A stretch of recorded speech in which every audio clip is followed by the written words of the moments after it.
Once we had the site branding, Archway Court, and we had some CGIs, we created a micro website. We put the hoarding up, and literally we had about 14 inquiries within the space of 8 days. We had over 50 people viewing this site. Absolutely incredible to get 1 week into the sales process and have 5 of the 7 properties under offer, 3 cash offers, a couple with mortgages. To a certain degree, maybe we were pricing them too low after that interest. We've been building our network for the last 6 or 7 years. We've grown our network. We've always had really good reach. This came to us via an acquaintance. And for things like that, we are absolutely happy with paying introducers fees. We do this all the time. If somebody can bring us stonking deals like this, why wouldn't we pay a healthy fee for passing on that introduction? This is what they went on the market for. So, somewhere between.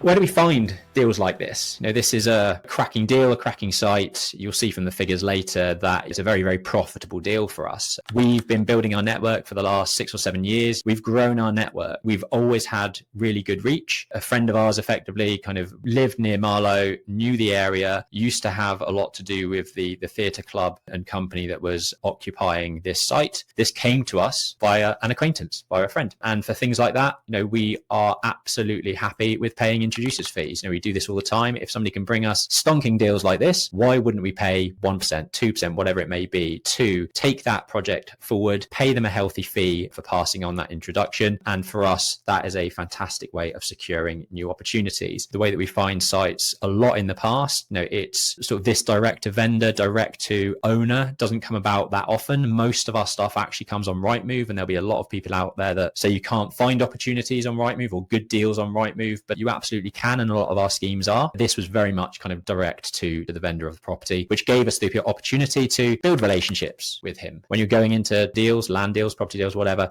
finding a win-win scenario for the seller and for yourselves is basically what you need to try and do. Our first offers were in March 2021. So we're talking almost 4 years ago for this site to start trundling on. So we made 3 offers in March 2021, and they were an uncon offer. This is something we will often do. Normally it's just 2 offers is what we normally put forward. It's an uncon offer where you're offering normally a relatively low purchase price, because basically people either want time or they want speed or they want money. With an uncon offer, you can give them speed. You say, this is my uncon offer, but the price has to be less. Or you create a conditional offer of some kind, a subject to planning offer, something that gives you the time, but then allows you to unlock more value and give the seller more for the property. And then the third offer was actually a joint venture. We made 3 offers. He wasn't really interested in the uncon. He wanted as much money as he could for it. He wanted to get out, so a JV wasn't really something he wanted to do. The conditional offer, and that's what we moved forward with. So how did we structure it? I mentioned that we made the offer in March 2021. It was a subject to planning offer, and effectively what we agreed was an exchange with delayed completion. Normally, when you're exchanging on a property, and those that buy residential houses and move houses B2C kind of residentially will normally pay 10% of an exchange deposit. 10% on this type of asset or any type of asset that we're working on is a huge amount of money. So we will always try to de-risk as much as we can at the front end and give ourselves as much money in our pockets to spend on planning applications and soft costs and legal fees and all that stuff that add the value to the property. So we want to give as little as possible from an exchange deposit that we can get away with. We then exchanged in December. Even that is, 7-8 months of back and forth with the offer. Can we do this? Can we do that? And most of that actually came from the tenancies that were in situ. So it had a dance studio at the back. There was all sorts of complications in terms of their lease. Were they moving out? Were they not moving out? When we first looked at the site, we were looking at potentially just buying the front of the site and turning it into 4 flats and then keeping the dance studio in situ. We exchanged in December 2021 with a £10,000 deposit. We then had the opportunity to then start adding the value. So that was when we started making planning applications. We started doing surveys. We started bringing consultants on board to help unlock the value of the properties. And we went through various planning applications. We actually went in for 4 units at the front. It's a listed building at the front, so we had to get listed building consent as well. So we put in a listed building consent application and a full planning application to convert the front into 4 flats. We had issues with the full planning application because the council wanted 12 months of marketing to prove that the asset wasn't fit for purpose as a commercial space. So basically this is quite common. In hindsight, I think if we'd have got a planning consultant on board for this project, he probably would have said, you should have marketed it for 12 months before then getting the planning application in. At the time, I thought we could get this through just with the planning application, not needing a planning consultant, just using my architectural practice to kind of get the planning package together, submit it, and get the application approved. Sadly not, it got rejected initially. So we had to then market it for at least 9 months. We brought in a local agent to market it as a, for let or for sale. And not to our surprise, there was no takers. It was not a building that was fit for purpose as anything really. As an office, it was all higgledy-piggledy. It was a listed building at the front. It was dance studio at the back. People would have had to spend a huge amounts of money to actually get that into a habitable space for an office. No interest from a commercial perspective. We could prove that with a marketing report. So on the second application with our full planning application and listed building consent, we got planning approval to convert that front section into 4 flats. And then we went back in to convert the rear section into 4 flats. So ultimately we ended up with 8 units. And at the point of getting both of those approvals in place, we had the satisfactory planning approvals that we wanted, and we were able to complete in December 2023. So how did we buy it? How do we fund it? How do we structure it? The Property Experts podcast is way better when you are asking the questions. We want to be discussing real life problems that you're having within your business. So don't be shy. Ask the question down below and we will try and answer it in the following week's episode. And as always, make sure you subscribe and ring that notification bell. See you on the next one. We often work with joint venture partners in our schemes, and this is no different. We brought a partner on board, and this is where it gets a little bit interesting when you're thinking creatively about how you structure your deals. This is something that you should be thinking about. We agreed a strike price with the vendor at £1.1 million.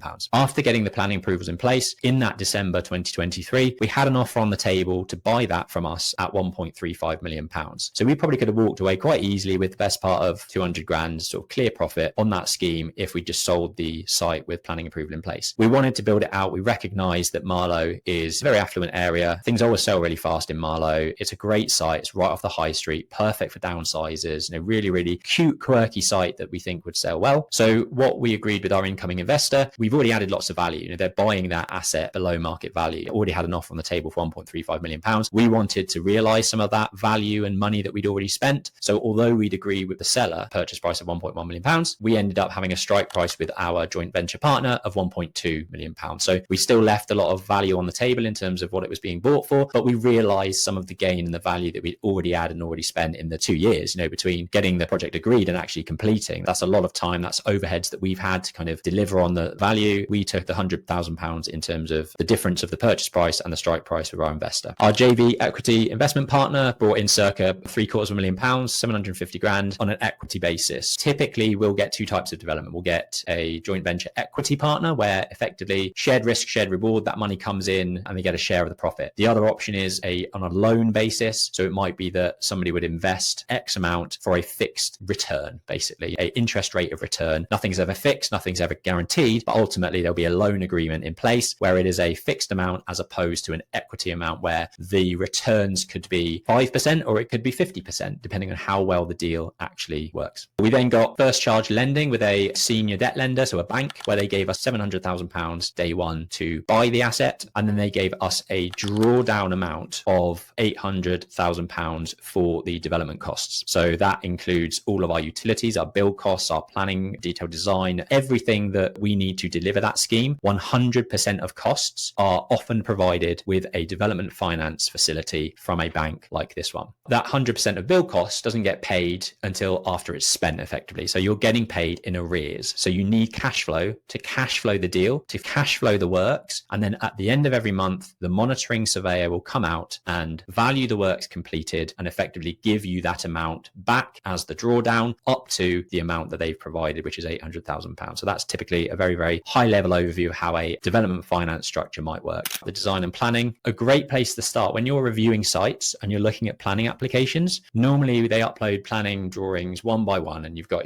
floor plan, you've got elevation, you've got section, they're all individual PDFs on the planning portal. And to download each of those individually and look at them, it can take ages to actually just filter through the drawings. The first place that I always look when I'm reviewing planning applications is the design and access statement, because effectively the whole point of that document is that it's almost like this is what the development is. This is a real overview of everything that we're trying to achieve from a design perspective, from an access perspective. So most of the information that you might need when looking at a planning application should be within the design and access statement. And I think for me, it's often a sign of a good good architect where they can pull together a really informative, sell the narrative of the site with a good design and access statement. So the general sort of layout of this is an introduction to the site. You can see the red line boundary and the blue line boundary. This is the design and access statement for the rear of the site. So the rear of the site was the dance studio, and the front of the site is the listed building, which was operated as an office. So there is a separate planning application for the blue outline. This is the application for the rear dance studio.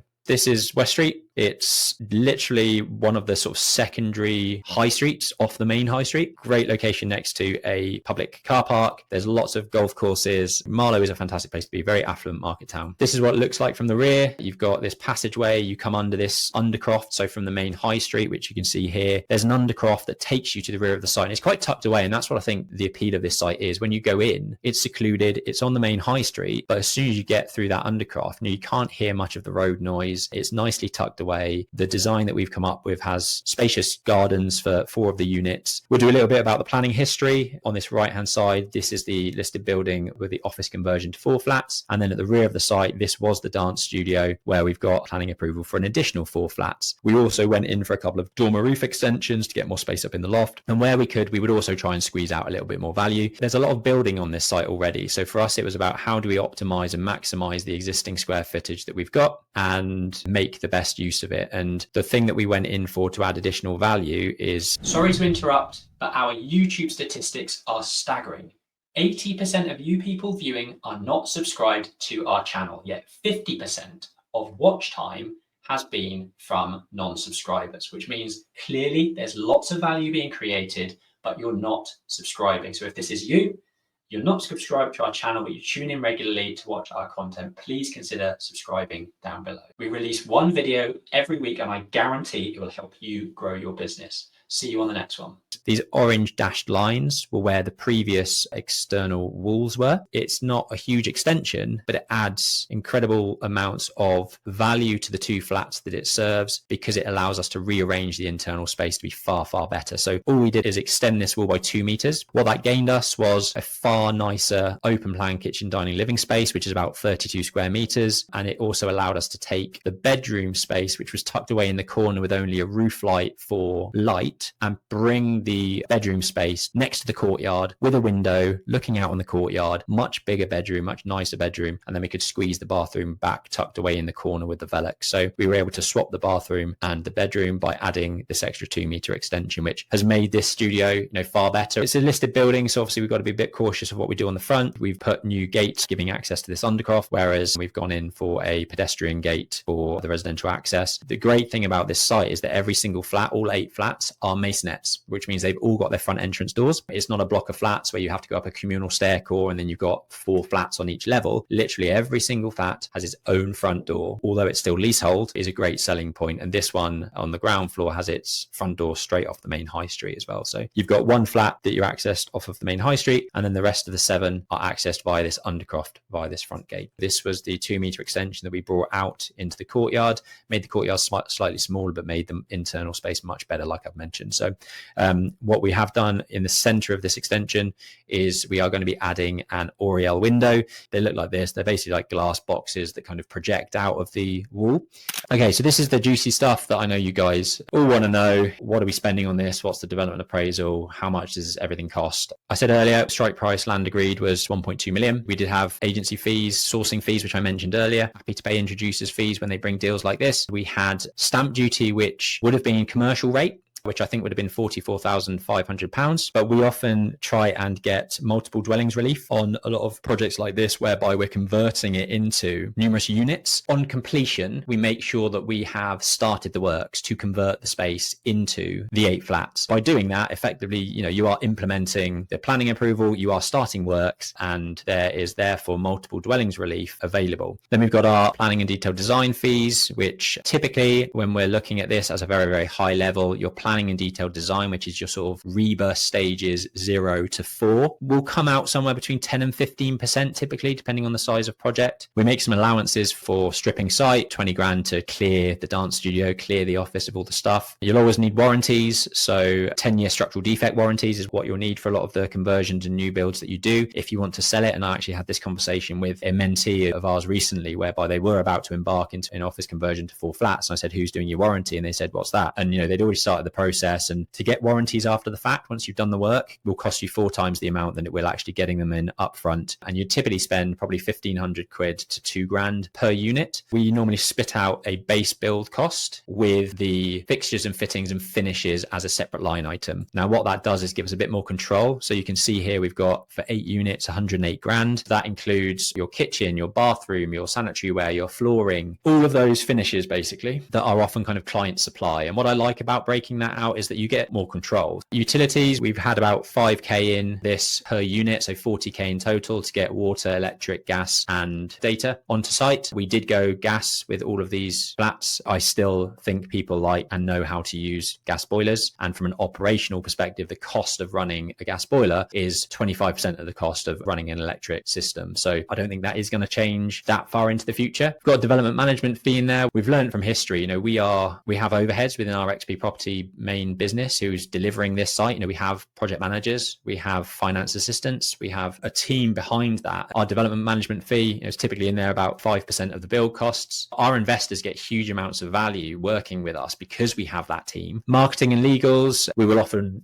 create a show home of one of our sales units, brochures, CGIs, micro websites. You can probably get a lot of that done for 4 or 5k per site, and then show home obviously on top of that. And then it's all about timeframes really. These green spaces here, how long we expect things to take. Obviously already had the planning approval in place, so that's 0 months. Detailed design and tender and onboarding. And then we've got all our finance calculations down here. So, total finance coming in. What do we need from the senior debt lender? What are their rates? How much is that going to cost us? Once we had the site branding, Archway Court, we had some CGIs. We created a micro website, which is what this extract is from, showing the floor plans, showing the schedule of accommodation. We put the hoarding up, and literally we had about 14 inquiries within the space of 8 days. And we brought a sales consultant onto this, like I mentioned, because we are delivering 65 units across 5 sites at the moment. We don't have anyone in-house from a sales perspective. It does take a lot of time running that process. You can see some of the CGIs on the right-hand side. This is the show home that we furnished the Saturday before. We had over 50 people viewing this site through the agents and through the direct inquiries that we've got. Over 50 people. Absolutely incredible to get 1 week into the sales process and have 5 of the 7 properties under offer and steaming through, 3 cash offers, a couple with mortgages. To a certain degree, maybe we were pricing them too low after that interest, but I don't want to be greedy. It's above kind of where we anticipated the figures to be. We are super happy. This is what they went on the market for. So, somewhere between 300 grand, the large 2-bed and 3-bed, more like 525, 550. Really good value, I think, for that neck of the woods in Marlow. Great finish, really cool, quirky development. Cool. So yeah, total GDV in terms of asking price is 3.16 million. And like I say, we've done really well so far with those 5 sales. They've all been at a very, very good level for us. We already had a cash offer on the split level duplex, which is the one with the Oriel window, but we probably won't move forward with that because we feel like once people see how good it's going to be with the Oriel window in situation and the roof lights, letting those light in and the kitchen installed, we can get more than what was offered on that. So watch this space. If you got value from this video, make sure you click the subscribe button down below and ring the notification bell because we release 1 video at least every week, so you'll be the first to get notified. See you on the next one.